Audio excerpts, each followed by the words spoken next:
Welcome to Real Roots Radio. It's my honor to welcome member of the Country Music Hall of Fame, a star on the Grand Ole Opry, and the most iconic beard in country music, William Lee Golden of the Oak Ridge Boys, to the program today. How you doing, sir? Doing great, Daniel. Great to be with you here today, too, man.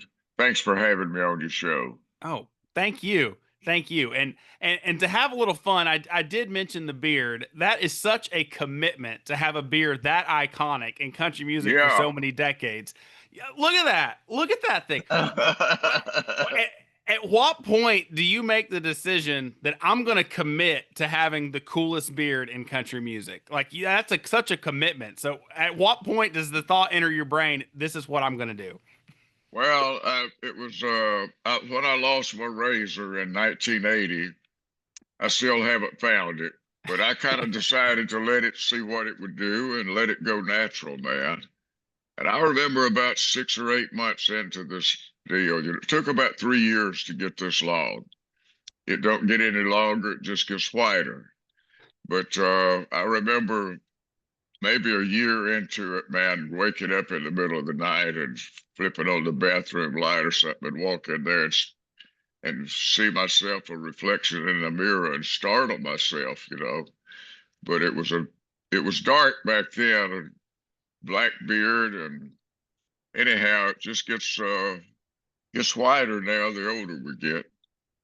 Do you use any balm or beard oil or anything to help to kind of help keep it tame, or do you just let her fly? I kind of let it fly, man. There's occasion, I may use some of this argon oil. Sometimes it's a real soft oil, maybe to calm it down if it's a windy day and real dry. But other than that, I kind of let it go natural. The Oak Ridge Boys have been entertaining crowds for decades. So glad that you guys and your friends Ricky Skaggs and Kentucky Thunder are going to be at the Rose Music Center in Huber Heights. It's in the Dayton area this Saturday, August the 16th. Man, that's going to be a fun time. Gonna be a great show, man. We're excited about it. With Ricky Skaggs, we all live around the same neighborhood here, so it's gonna be fun to get back with Ricky because we rarely get to do a show with him other than at the Grand Ole Opry. And so that's where we kind of catch up with Ricky is out at the Grand Ole Opry. And we're bringing a bluegrasser up with us. We've got this young Ben James. He's a range. I got grandkids older than Ben James, but he's really brought a spark into the Oak Ridge Boys, our sound. He's got that high, lonesome sound and that tenor voice. And it's just been a godsend for the Oak Ridge Boys to have Ben James with the group and singing with us. It marks such a new chapter in the Oak Ridge Boys' storied history. Ben is such a talent. I first saw him with Joel Austin and Quicksilver, but he's worked with Jimmy Fortune and Daly and Vincent, now with the Oak Ridge Boys. When did you first hear of Ben, and how did that process go about on bringing him into the fold and making him the newest member of the Oak Ridge Boys? Well, we met Ben back with Daly and Vincent when he was playing with them. I remember one night, and this was about maybe a year before Joe passed away, or 6 months or a year. But anyhow, we were working on a show at the big jamboree at the theater up in Wheeling, West Virginia. And they had opened the show, and we invited them when we got to Elvira and Bobby Soup for them to come out and join it and sing with us, the whole band of Daly and Benson. And they did. And on the second verse, Joe was sitting on a stool at that time. Uh, and he was dealing with ALS, a Lou Gehrig disease, unfortunately. But anyhow, Joe handed Ben the mic. He said, "You take the second verse." And Ben took off with it, man. And we backed up and said, "Wow, this kid can really sing." And it was from there, then we kind of got to know Ben. And he would come around occasionally and would come by the house here sometimes. I'd invited him by here. But yeah, we got to know Ben. And then when he told us, man, if you ever need anyone to help you out, because he realized that Joe was struggling during that time period, and he offered to be of help in any way that he could.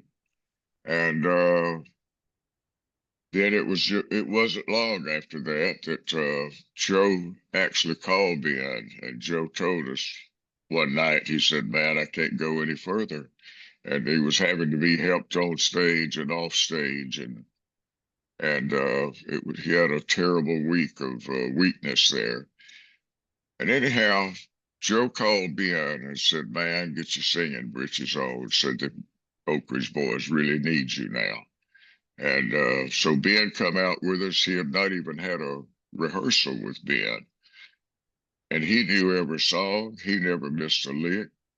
I was amazed at his memory of our music and how he took them and took leads and went with it, man. And from then, man, it was not long after that that he recorded our album with us, the Mama's Boys album. And it was such a major part of that album with great sounds. But Dave Cobb produced that. He's produces Chris Stapleton and those people, but this is the fifth album that he's produced with the Oak Ridge Boys. And it was his idea for us to do a song about our mothers and call it Mama's Boys album. And so consequently, he got young writers to bring new songs in. In fact, that album we did with Ben is Ben plays the guy leaving home on one of these. It's called Come Back Home, Come On Home. It's about a boy leaving home when he's getting ready to leave home, go make it in life, and he takes off his high mile Cadillac with everything he owns in his car. And he gets away from home, gets out in LA and calls back home. And his mother's sad. She hears the loneliness in his voice. Said she's telling him to come on home. If you're tired and weary, come on home. Said the front door is always open and the lights are always on. Come on home. Anyhow, man, it's a real uplifting song about a mother and the love for a kid leaving home. Ben James plays the young boy leaving home in a beautiful old antique high mile Cadillac with his guitar and his clothes, and he's headed out to make it. But yeah, it's a good upbeat video, and the old guy's having a new video. That's pretty cool. You mentioned the new album Mama's Boys. There, in addition to having it be your first album with Ben James, great collection of songs, as you mentioned, kind of celebrating a mother's love. It's also a unique step because the first time you guys recorded a collaboration with Willie Nelson is on this new album too, right? It is. And we've recorded with a lot of different people through the years, Ray Charles, Kenny Rogers, but we had never recorded with Willie Nelson, and he'd recorded with almost everybody. But he wrote a song that Dave Cobb thought would fit this album. And what we did is we contacted Willie and said, "Man, the Oak Ridge Boys are recording this song that you wrote." Said they would love to have you come in and join and help on it if you would. And Willie said, "Well, I'm in Hawaii." He said, "Y'all go ahead and record it. And when I get back," he said, I will go in and help sing it." And that's what happened. So we recorded the soundtrack, went in there and put on the vocals, and Willie put his vocal on. And it's just a magical song. I thought about you, Lord. You mentioned the name Dave Cobb. He's produced your last 5 albums and highly regarded as the top record producer in Nashville of his generation. You guys have worked with a lot of great producers over the years. What makes Dave Cobb so unique, and why is he so revered when it comes to a variety of acts? You mentioned Chris Stapleton, Sturgill Simpson, the Oak Ridge Boys. I mean, it's a wide variety of folks that he has worked with. What makes his approach to producing records so special? I feel like it has a lot to do with his background, growing up as a kid,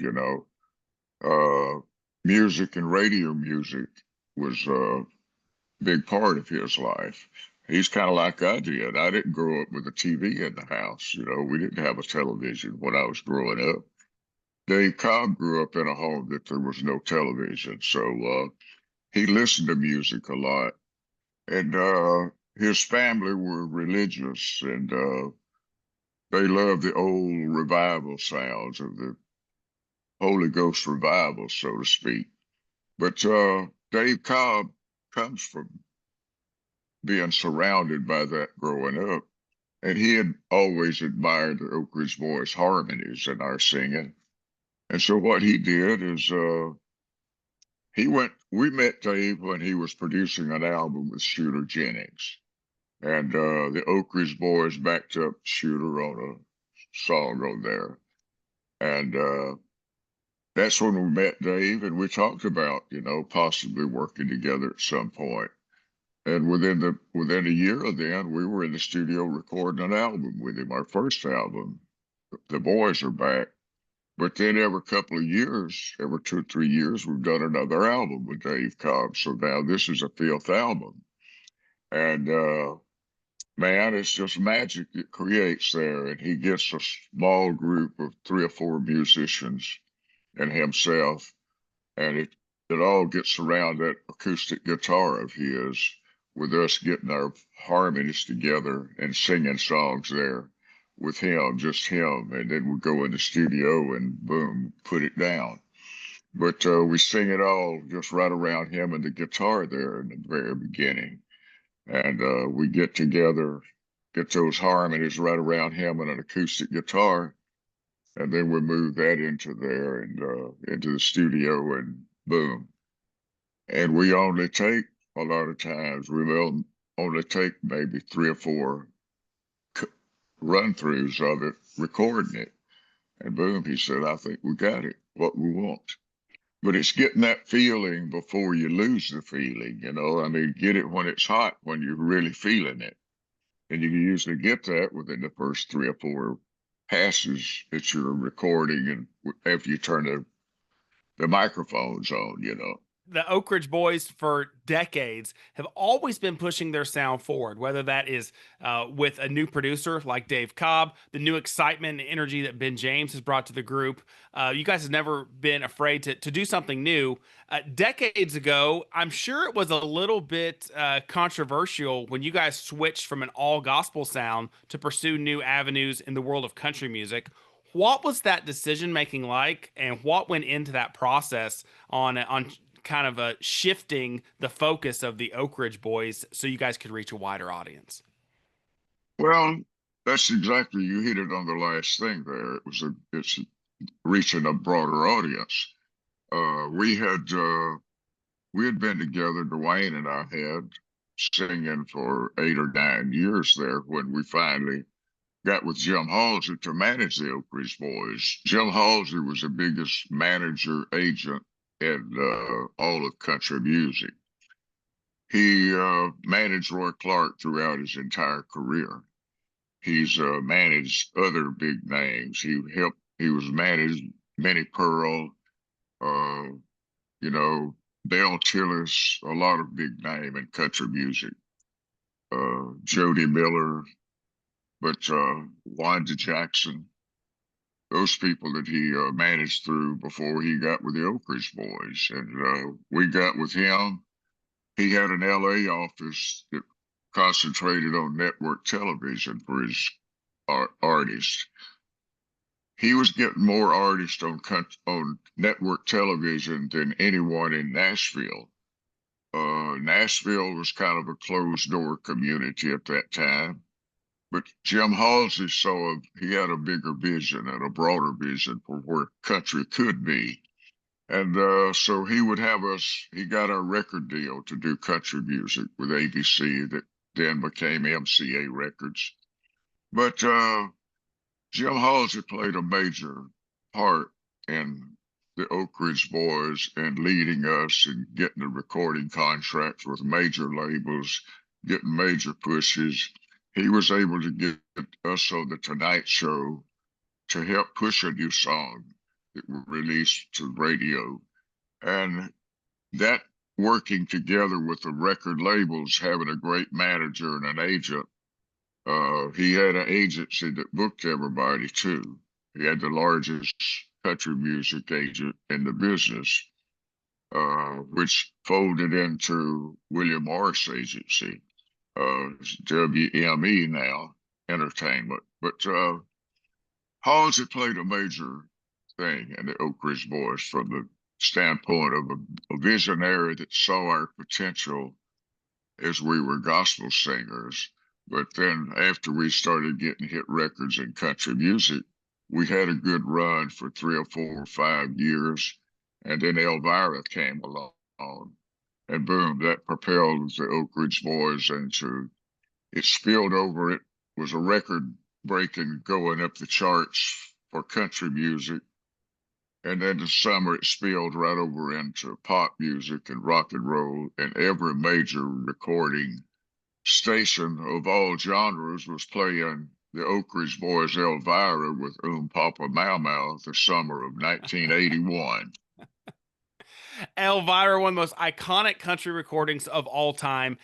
That song is so interesting. Dallas Fraser's song, if I'm not Yeah, mistaken, and it that's a is. song that had been recorded a few different times before you guys got a hold of it, but none of them popped and captured the imagination like your guys' treatment of that song. Where did you find the song? Who had the idea to record it, and how did you guys kind of make it your own to, kind of make it the iconic hit that it is today? Well, our record producer, Ron Chancey, there was one of the songwriters and publishers at Tree Publishing was out in Texas, and he heard a bar band singing the song with a different feel to it, with that kind of feel, and they were just having fun with the song. And he told Ron Chancey, said, "Man, you should get the Oak Ridge Boys to do that song." Told him how the song had everybody going. But you're right, the song was 16 years old when the Oak Ridge Boys recorded it. Dallas Fraser had it on his first album there.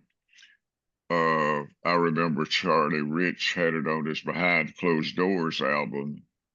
And one that I heard a lot was Kenny Rogers, the first edition, had it on Something's Burning album, I think. But Rodney I Crowell did it as well, I believe, right? Rodney Crowell had it out.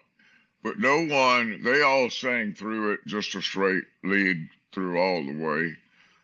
Ron Chancey wanted Joe to sing the high lead and make it that sound that the Oak Ridge Boys have. And he wanted Richard Sturban to do the step out lines with the Papa Mau Mau. And that put it back into a feel of more of a broad appeal for music. Because I remember when music was back in the early days, the 50s and 60s, where the groups, old groups, were real popular, group would be singing, "Why is everybody always picking on me?" Charlie Brown, Yeah. those type, where step out lines would be a bass singer doing that in pop music. Well, they put that with the Oak Ridge Boys in this old song with country music, and it became the big country hit. Sold over a million singles back then, and anyhow, it spilled over into pop music and became a huge top 5 pop songs. So that's amazing and unheard of for a country act at that time. It was rare that a country act had a spillover group, a spillover song. But the Oak Ridge, we did, and it's uh, it's still an iconic song, and our version of it is the ones now that everyone remembers and tries to emulate. It's such a timeless classic, Elvira, and it's the song that just kind of keeps going. You guys recorded a cool music video that brought a ton of your friends in on the party here just in recent years with that classic tune, didn't you?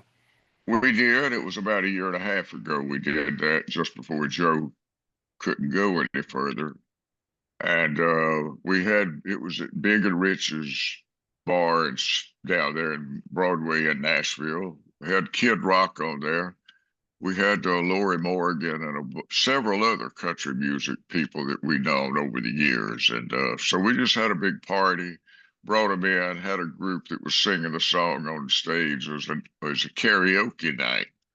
And so that's kind of what the thing was around, was a big party there and us getting together and It's the first time we'd ever done a video of it. We had, and this was a couple of years ago we did that. But during the time of the song was so big, we should have had a video, but we never did.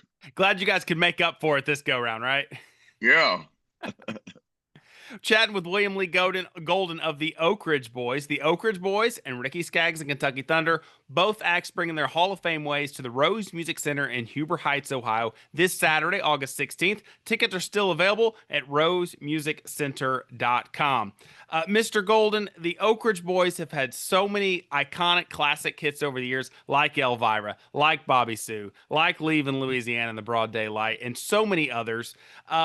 But with a catalog as deep as the Oak Ridge Boys, I'm sure there's some songs that have been overlooked over the years. What are some songs to you personally that maybe weren't the big hits that mean a lot to you as an individual? We were talking about that recently, actually, talking about maybe going back to some of these album cuts that we had.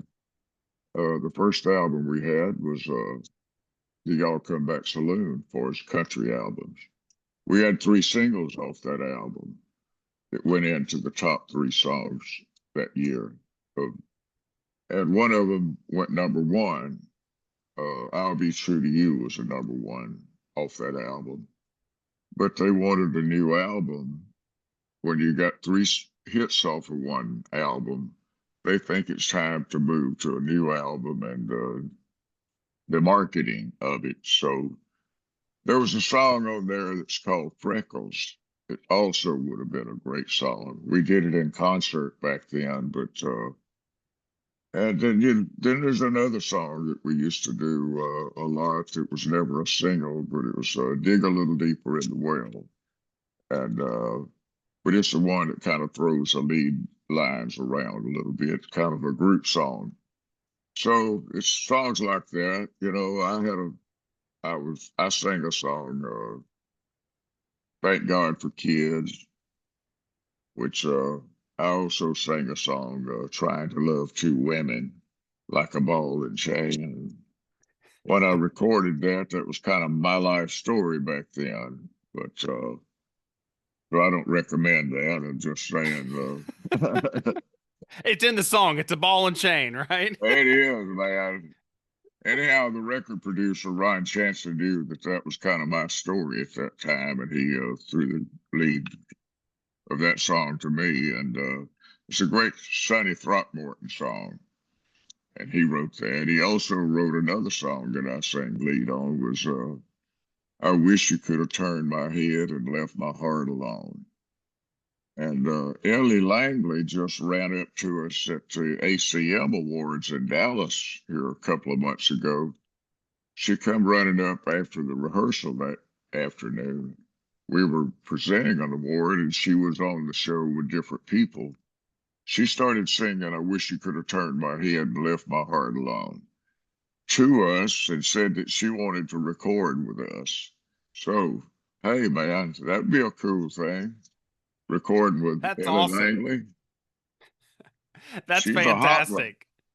She is. It's got to be exciting for you guys as longtime members of the country music industry to see this next crop that's bringing in more of a traditional country sound, like the Ella Langleys, the Zach Tops. We mentioned young talent like folks like Ben James. That has to be exciting for you to see things kind of coming back around to more of a true country sound.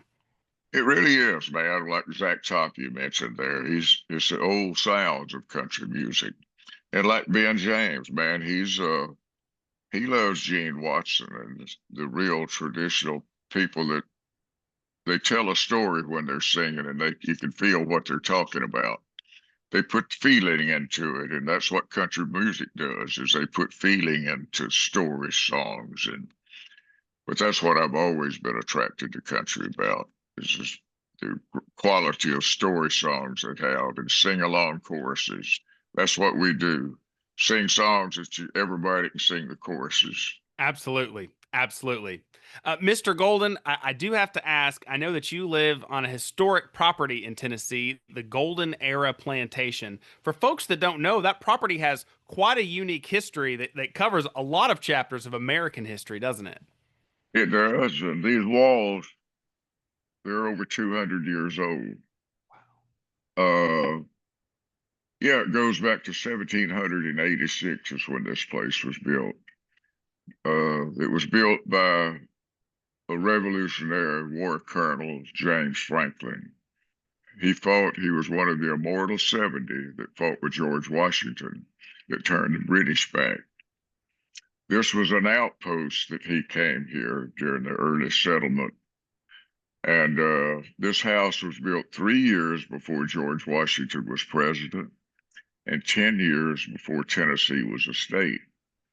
So we're sitting here on the banks of a Station Camp Creek here that runs by our property and right across our property. So it's been a peaceful setting for 45 years now that I've been here. Were you there when they found the gold on the property? Because I heard that was a pretty unique portion of that property's history. It was before I bought the property, actually. It was, they found the gold, I think, in 1975, when they were digging out the basement here with one of the bobcats, and they took a scoop out and dumped it on a pile of stuff from the basement floor.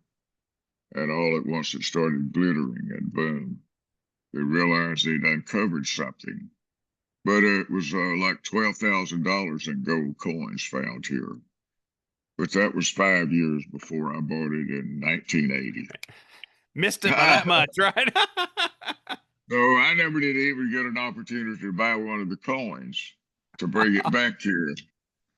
But that would have been cool to have one. Mr. Golden, thank you so much for taking time to chat with us on Real Roots Radio today. I really appreciate it. Thank you, Daniel. It's been my pleasure, man. Maybe we can get back and do it again sometimes. Yes, sir. Yes, sir. Let's hear new music. You're going to be out to see us Saturday night? Absolutely. It's actually purely coincidental, but a fun fact, Saturday is actually my birthday. So getting to see the Oak Ridge Boys and Ricky Skaggs on my birthday, I can't pass up that opportunity. Awesome, man. Happy birthday in advance here. Maybe we can all sing it to you Saturday night. Hey, there you go. That'd be a special treat. Okay. Hi, thanks for watching. If you liked our video, be sure to give it a big thumbs up and hit subscribe so you'll be notified when we have new videos posting. Be sure to check out some of our other content as well. Thanks for watching.